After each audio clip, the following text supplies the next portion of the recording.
ದೆಹಲಿಯಲ್ಲಿ ದಳಪತಿ ಕಾಂಗ್ರೆಸ್ ಸಾಹುಕಾರ್ ಸೀಕ್ರೆಟ್ ಸಭೆಯನ್ನ ನಡೆಸಿದ್ದಾರೆ. ಇದು ರಾಜ್ಯ ರಾಜಕೀಯದಲ್ಲಿ ಸಂಚಲನಕ್ಕೆ ಕಾರಣವಾಗಿದೆ. ಕುಮಾರಸ್ವಾಮಿ ಹಾಗೂ ಸತೀಶ್ ಜಾರಕಿಹೊಳಿ ಡಿನ್ನರ್ ಮೀಟಿಂಗ್ ನಡೆದಿದೆ. ಹನಿ ಟ್ರ್ಯಾಪ್ ಹಲ್ಚಲ್ ಹೊತ್ತಲೇ ಕುತೂಹಲ ಮೂಡಿಸಿರುವಂತಹ ಈ ಇಬ್ಬರ ಭೇಟಿ ನಿನ್ನೆ ತಡರಾತ್ರಿ ಎಚ್ ಡಿ ಕುಮಾರಸ್ವಾಮಿ ಅವರನ್ನ ಸಚಿವ ಸತೀಶ್ ಜಾರಕಿಹೊಳಿ ಅವರು ಗುಪ್ತವಾಗಿ ಮೀಟಿಂಗ್ ಮಾಡಿದ್ದಾರಂತೆ. ಹನಿ ಟ್ರ್ಯಾಪ್ನಲ್ಲಿ ಡಿಕೆ ಶಿವಕುಮಾರ್ ಕಡೆ ಬೊಟ್ಟು ಮಾಡ್ತಿರುವ ಬಿಜೆಪಿ ಸರ್ಕಾರ ಬಂದಾಗಿನಿಂದ ಡಿಕೆಗೆ ಟಕ್ಕರ್ ಕೊಡ್ತಾ ಇದ್ದಾರೆ ಸತೀಶ್ ಜಾರಕಿಹೊಳಿ. ಅದು ಒಂದಿಲ್ಲ ಒಂದು ವಿಚಾರವಾಗಿನೇ ಇರಬಹುದು. ಹೀಗಾಗಿ ಕುತೂಹಲ ಹೆಚ್ಚಿಸಿರುವ ಎಚ್ ಡಿ ಕುಮಾರಸ್ವಾಮಿ ಜೊತೆಗಿನ ಸತೀಶ್ ಜಾರಕಿಹೊಳಿ ಅವರ ಭೇಟಿ.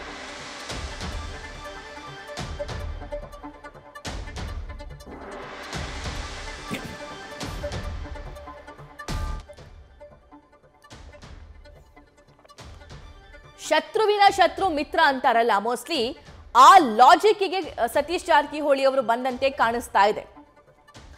ಇಷ್ಟು ದಿನಗಳ ಕಾಲ ಹಾವು ಮುಂಗುಸಿ ತರ ಇದ್ದವರು, ಇಷ್ಟು ದಿನಗಳ ಕಾಲ ಯಾವಾಗೆಲ್ಲ ಕುಮಾರಸ್ವಾಮಿ ಅವರು ಸಿದ್ದರಾಮಯ್ಯ ಅವರ ಮೇಲೆ ಕಾಂಗ್ರೆಸ್ ಮೇಲೆ ಅಟ್ಯಾಕ್ ಮಾಡ್ತಾ ಇದ್ರು, ಆಗೆಲ್ಲ ಕಾಂಗ್ರೆಸ್ನ ಮತ್ತು ಸಿದ್ದರಾಮಯ್ಯ ಅವರನ್ನ ಡಿಫೆಂಡ್ ಮಾಡಿಕೊಳ್ಳುವಂತಹ ಕೆಲಸ ಸತೀಶ್ ಜಾರಕಿಹೊಳಿ ಅವರು ಮಾಡ್ತಾ ಇದ್ರು. ಆದರೆ ಸದನದಲ್ಲಿ ವಿಧಾನಸಭೆಯಲ್ಲಿ ಈ ಹನಿ ಟ್ರ್ಯಾಪ್ ವಿಚಾರ ಪ್ರಸ್ತಾಪವಾಗ್ತಾ ಇದ್ದಂತೆ ರಾಜಣ್ಣ ಅವರು ಸೂಕ್ತ ದಾಖಲೆ ನನ್ನ ಹತ್ರ ಇದೆ, ಯಾರು ಮಾಡಿಸಿದ್ದಾರೆ ಅನ್ನೋದು ಗೊತ್ತು ಅನ್ನುವಂತಹ ಮಾತೇನು ಕೇಳಿ ಬಂತು. ಆಗ ಜೆಡಿಎಸ್ ಮತ್ತು ಸ್ಪೆಷಲಿ ಬಿಜೆಪಿ ನಾಯಕರು ಸದನದಲ್ಲಿ ಗದ್ದಲವನ್ನ ಸೃಷ್ಟಿ ಮಾಡಿದ್ರು.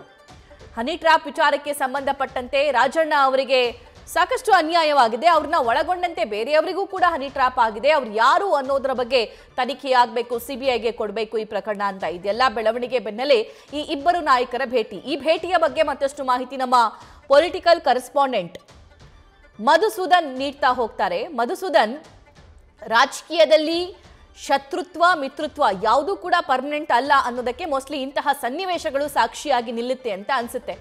ಏನ್ ಸೀಕ್ರೆಟ್ ಈ ಇಬ್ಬರ ನಾಯಕರ ಮೀಟಿಂಗ್? ನಿಜಕ್ಕೂ ಸಭಾ ರಾಜ್ಯ ರಾಜಕಾರಣ ಸೇರಿದಂತೆ ಶತ್ರುವಿನ ಶತ್ರು ಯಾವತ್ತೂ ಮಿತ್ರ, ರಾಜಕಾರಣದಲ್ಲಿ ಯಾರು ಶತ್ರುಗಳಲ್ಲ ಯಾರು ಮಿತ್ರರಲ್ಲ ಅನ್ನೋ ಏನ್ ಗಾದೆ ಮಾತುಗಳಿದೆ ಅದು ಕರೆಕ್ಟ್ ಆಗಿ ಅನ್ವಯ ಆಗುತ್ತೆ ಅನ್ನಕ್ಕೆ ನೆನೆ ನಡೆದ್ರು ಅಂತ ತಾಜಾ ಉದಾಹರಣೆಯ ಸಾಕ್ಷಿ.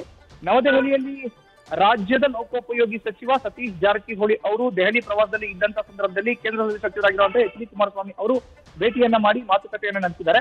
ಸುದೀರ್ಘ ಮಾತುಕತೆ, ಅದರಲ್ಲೂ ಇಬ್ರು ಕೂತು ಒಟ್ಟಿಗೆ ಭೋಜನವನ್ನ ಮಾಡಿದ್ದಾರೆ. ಡಿನ್ನರ್ ಮೀಟಿಂಗ್ ಅಂತಾನೆ ಉಲ್ಲೇಖ ಮಾಡಬಹುದು. ಆ ಡಿನ್ನರ್ ಮೀಟಿಂಗ್ ಅಲ್ಲಿ ರಾಜ್ಯದಲ್ಲಿ ಆಗ್ತಿರುವಂತ ಹನಿ ಟ್ರ್ಯಾಪ್ ಪ್ರಕರಣ ಏನಿದೆ ಅದನ್ನ ಪ್ರಮುಖವಾಗಿ ಈಗ ಚರ್ಚೆ ಮಾಡಿದ್ದಾರೆ ಅನ್ನೋ ಒಂದು ಮಾಹಿತಿ ನ್ಯೂಸ್ ಫಸ್ಟ್ ಗೆ ಲಭ್ಯ ಆಗಿರೋ ಅಂತದ್ದು. ಯಾರು ಹನಿ ಟ್ರ್ಯಾಪ್ ನ ಮಾಡ್ತಿದ್ರು ಅನ್ನೋ ಪ್ರಶ್ನೆಗೆ ಯಾರು ಕೂಡ ಪರೋಕ್ಷವಾಗಿ ನಾಯಕನ ಹೆಸರನ್ನ ಉಲ್ಲೇಖ ಮಾಡ್ತಾ ಇಲ್ಲ. ಎಲ್ಲರ ಟಾರ್ಗೆಟ್ ಡಿ ಕೆ ಶಿವಕುಮಾರ್, ಹಾಲಿ ರಾಜ್ಯದ ಉಪಮುಖ್ಯಮಂತ್ರಿಗಳು, ಜೊತೆಗೆ ಕೆಪಿಸಿಸಿ ಅಧ್ಯಕ್ಷ. ಸೊ ಈ ಹಿನ್ನೆಲೆಯಲ್ಲಿ ಕುಮಾರಸ್ವಾಮಿಗೂ ಮತ್ತೆ ಡಿ ಕೆ ಶಿವಕುಮಾರ್ ನಡುವೆಯೂ ಒಳಮನಸ್ಯ ಇದೆ, ವೈಮನಸ್ಯ ಇದೆ ಅನ್ನೋದು ಜಗಜ್ಜಾಹೀರಾಗಿರುವಂತಹ ವಿಚಾರ. ಇತ್ತ ಸತೀಶ್ ಜಾರಕಿಹೊಳಿ ಅವರು ಕೂಡ ಡಿ ಕೆ ಶಿವಕುಮಾರ್ ಅವ್ರಿಗೆ ಮಿತ್ರರಂತೂ ಅಲ್ಲ, ಶತ್ರು ಅಂತ ಉಲ್ಲೇಖ ಮಾಡೋದಕ್ಕಿಂತ ಅವ್ರು ಖಂಡಿತವಾಗ್ಲೂ ಇಬ್ರು ಮಿತ್ರರಲ್ಲ. ಹೀಗಾಗಿ ಶತ್ರುವಿನ ಶತ್ರು ಮಿತ್ರ ಅನ್ನೋ ರೀತಿಯಲ್ಲಿ ನಿನ್ನೆ ಕುಮಾರಸ್ವಾಮಿ ಮತ್ತೆ ಸತೀಶ್ ಜಾರಕಿಹೊಳಿ ಅವರು ಇಬ್ರು ಕೂಡ ದೆಹಲಿಯಲ್ಲಿ ಭೇಟಿ ಮಾಡಿ ಒಟ್ಟಿಗೆ ಊಟವನ್ನ ಮಾಡಿ ರಾಜ್ಯದಲ್ಲಿ ಆಗ್ತಿರುವಂತಹ ಹನಿ ಟ್ರ್ಯಾಪ್ ಜೊತೆಗೆ ಹನಿ ಟ್ರ್ಯಾಪ್ ಮಾಡಿಸಿದ್ಯಾರು, ಏನೆಲ್ಲ ಪ್ರಕ್ರಿಯೆ ಆಯ್ತು, ಹೇಗೆ ಹನಿ ಟ್ರ್ಯಾಪ್ ಮಾಡಿಸಲಾಯಿತು, ಯಾರನ್ನ ಕಳಿಸಲಾಯಿತು, ಅದನ್ನೇನು ಸಿಡಿ ಮಾಡಿದಾರೋ, ಪೆನ್ ಡ್ರೈವ್ ಅಲ್ಲಿ ಇಟ್ಟಿದಾರೋ, ಈ ಎಲ್ಲಾ ಅಂಕಿ ಅಂಶಗಳನ್ನ ನೇರವಾಗಿ ಕೂತು ಸವಿಸ್ತಾರವಾಗಿ ಚರ್ಚೆ ಮಾಡಿದ್ದಾರೆ ಅನ್ನೋ ಒಂದು ಮಾಹಿತಿ. ಬಟ್ ಮಧುಸೂದನ್, ಚರ್ಚೆ ಎಲ್ಲ ಓಕೆ ಅಂದ್ರೆ ಈ ಬಗ್ಗೆ ಎಲ್ಲರೂ ಚರ್ಚೆ ಮಾಡ್ತಿದ್ದಾರೆ, ಎಲ್ಲರೂ ಮಾತಾಡ್ಕೊಳ್ತಿದ್ದಾರೆ, ಅದಕ್ಕಿಂತ ಒಂದು ಸ್ಟೆಪ್ ಮುಂದೆ ಹೋಗ್ತಿದ್ದಾರಾ ಇವರು ಅಂತ. ಯಾಕಂದ್ರೆ ಕುಮಾರಸ್ವಾಮಿ ಅವರು ಯಾವುದೇ ಡಾಕ್ಯುಮೆಂಟ್ ಇಲ್ದಂಗೆ ಏನೂ ಮಾತಾಡಲ್ಲ. ಡಾಕ್ಯುಮೆಂಟ್ ಕಲೆಕ್ಟ್ ಮಾಡೋದ್ರಲ್ಲಿ ರಾಜ್ಯದಲ್ಲೇ ನಂಬರ್ 1 ಸ್ಥಾನದಲ್ಲಿರೋದು ಕುಮಾರಸ್ವಾಮಿ ಅವರು. ಆ ತರಹದ ಬೆಳವಣಿಗೆ ಏನಾದ್ರೂ ಆಗಿದೆಯಾ? ಸತೀಶ್ ಜಾರಕಿಹೊಳಿ ಅವರ ಕೈಗೆ ಏನಾದ್ರೂ ಸೇರಿದೆಯಾ? ಖಂಡಿತವಾಗ್ಲೂ ಇದ್ರಲ್ಲಿ ಯಾವುದೇ ಅನುಮಾನ ಇಲ್ಲ ಸಭಾ. ಈಗ ಡಾಕ್ಯುಮೆಂಟ್ ಕಲೆಕ್ಷನ್ ಅಲ್ಲಿ ಕುಮಾರಸ್ವಾಮಿ ಅವರು ನಿಪುಣರು ಅನ್ನೋದು ಎಲ್ಲರಿಗೂ ಕೂಡ ಗೊತ್ತಿರುವಂತ ವಿಷಯ, ಜಗಜ್ಜಾಹೀರಾಗಿರುವಂತ ವಿಚಾರ. ಸತೀಶ್ ಜಾರಕಿಹೊಳಿ ಅವರ ಹತ್ರ ಒಂದಷ್ಟು ದಾಖಲಾತಿಗಳು ಇದ್ದಿರಬಹುದು. ಈ ಹಿಂದೆಯೂ ಕೂಡ ಕುಮಾರಸ್ವಾಮಿ ಅವರ ಜೊತೆ ಸತೀಶ್ ಜಾರಕಿಹೊಳಿ ಅವರು ಇದ್ರು. ಅವರ ಸ್ನೇಹ ಮಿತ್ರತ್ವ ಇವತ್ತಿನ ಕಳೆದ 2.5-3 ದಶಕದ್ದು.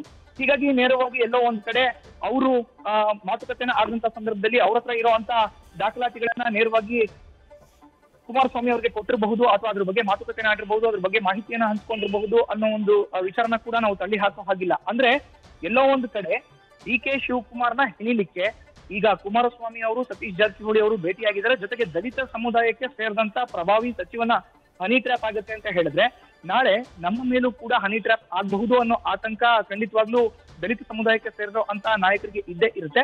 ಹೀಗಾಗಿಯೇ ಅವರು ನೇರವಾಗಿ ಕುಮಾರಸ್ವಾಮಿ ಅವರನ್ನ ಭೇಟಿ ಮಾಡಿದರೆ ದೆಹಲಿ ಪ್ರವಾಸದ ನೆಪದಲ್ಲಿ ಅಲ್ಲೋಗಿ ನಿತಿನ್ ಗಡ್ಕರಿ ಅವ್ರನ್ನ ಭೇಟಿ ಮಾಡಬೇಕಾಗಿತ್ತು, ರಾಜ್ಯದ ಒಂದಷ್ಟು ಕಾಮಗಾರಿಗೆ ಕೇಂದ್ರದಿಂದ ಹಣ ಬರಬೇಕಾಗಿತ್ತು ಅನ್ನೋ ವಿಷಯ ಇದ್ರೂ ಕೂಡ ಕೇಂದ್ರದಲ್ಲಿ ಸಚಿವರಾಗಿರುವಂತ ಕುಮಾರಸ್ವಾಮಿ ಅವ್ರನ್ನ, ರಾಜ್ಯದವರೇ ಆಗಿರುವಂತ ಕುಮಾರಸ್ವಾಮಿ ಅವ್ರನ್ನ ಭೇಟಿ ಮಾಡೋದ್ರ ಮುಖಾಂತರ ಎಲ್ಲ ಒಂದ್ ಕಡೆ ಸಾಕಷ್ಟು ಕುತೂಹಲವನ್ನ ಹುಟ್ಟುಹಾಕಿದ್ದಾರೆ ಸತೀಶ್ ಜಾರಕಿಹೊಳಿ ಅವರು ಕುಮಾರಸ್ವಾಮಿ ಅವರ ಭೇಟಿ.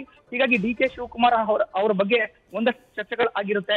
ನೇರವಾಗಿ ಹನಿ ಟ್ರ್ಯಾಪ್ ನ ಮಾಡಿಸಿದ್ ಯಾರು, ಯಾತಕ್ಕೋಸ್ಕರ ಮಾಡಿಸಿದ್ರು, ಯಾವಾಗ ಮಾಡಿಸಿದ್ರು, ಈ ಎಲ್ಲಾ ವಿಷಯಗಳನ್ನ ಕೂಡ ಚರ್ಚೆ ಮಾಡಿರ್ತಾರೆ ಅನ್ನೋ ಒಂದು ಮಾಹಿತಿ ಇದೀಗ ಲಭ್ಯ ಆಗ್ತಾ ಇದೆ.